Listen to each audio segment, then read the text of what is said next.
Last year in 2009 on Discovery Channel, I was watching a segment on can animals be psychic and know what their owners are thinking, and I've always wondered that because the one time I always recognize my cats know what I'm thinking is when I want to eat ice cream. I just have to think about it or carefully open the freezer door, try not to make a sound, carefully carry it over to the table, and within seconds, even if they're sleeping, I've got one or two cats meow begging for some ice cream treat. I always put a little bit on the lid and let them lick it off.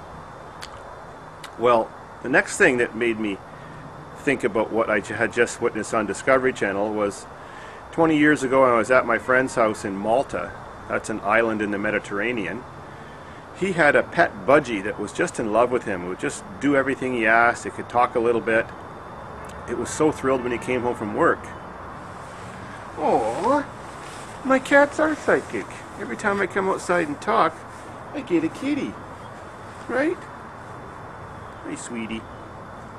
So, he was telling me how his budgie knew when he was coming home from work.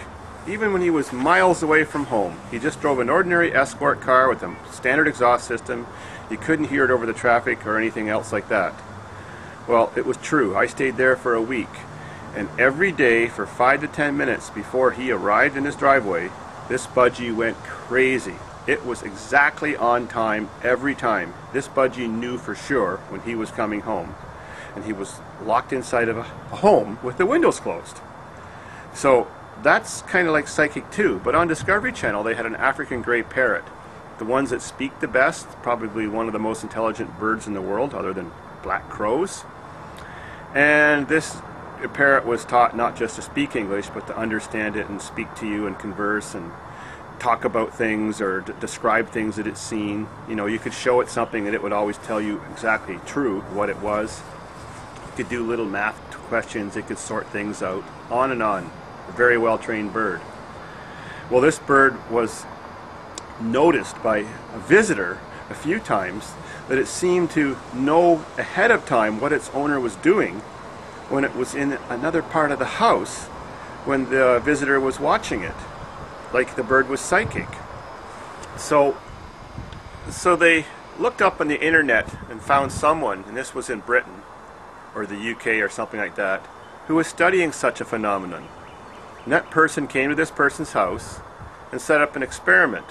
They put the bird in the farthest away room in the person's home, got the owner to go to the opposite room on the other end, and showed this person just pictures, photographs and line drawings of just different situations. For example, there was a person standing beside a car in the street talking on a cell phone.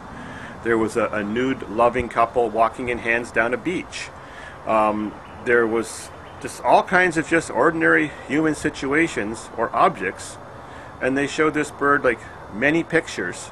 Well, I mean, they didn't show the bird, they showed the owner many pictures, and then far away in another room they asked the bird what the owner was looking at, and it was all videoed.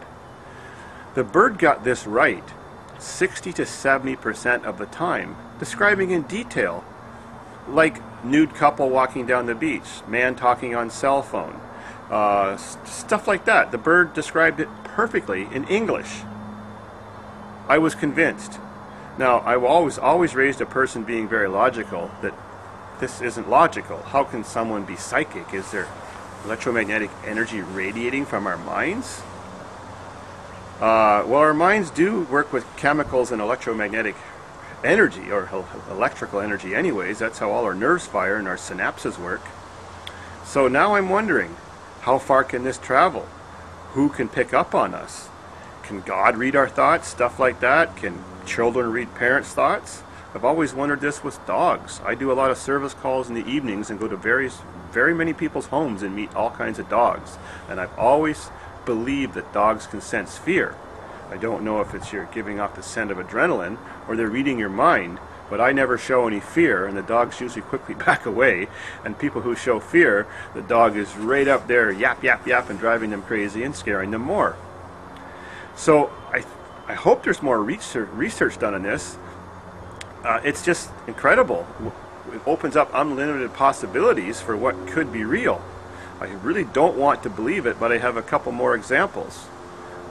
One is my sister. She was at a fair, just a regular fair, and at the one end of the fair they had psychics in all different tents, and it started to rain, so they wanted to get out of the rain, so they walked into the cheapest psychic tent, her and her boyfriend, and this person gave tape recorded readings.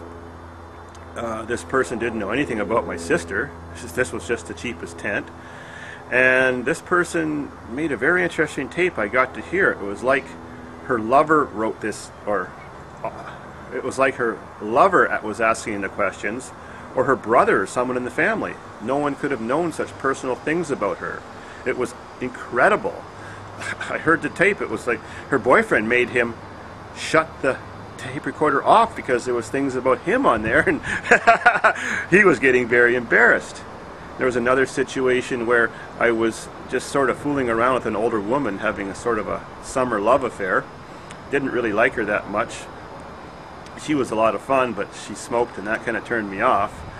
And she was all distraught that I was never trying to have a relationship with her. And one day she called a psychic, just out of the phone book. Kitty, you're bothering my camera. And the psychic just said, hold something that was mine, and there was a key over there that was mine. Kitty, you're psychic. And this person who had never knew anything about me, knew my first name, knew exactly the situation my relationship was in, described it to a T. It was incredible. I found it very embarrassing. And he was right on when she described this phone call to me afterwards. And this was just a guy on the telephone. So, I'm not telling you guys to believe, because I'm really confused now, but I think we're onto something. I wish there was some way to make a receiver, or some way to scientifically prove this. You know, we couldn't prove there was a such thing as radio waves, or radio transmission, or electromagnetic transmission, until we made a receiver. Well, some minds can receive, it seems like. I wish we could duplicate that by making an electronic device that could receive the same things and tune in what we wanted to hear. I'm intrigued.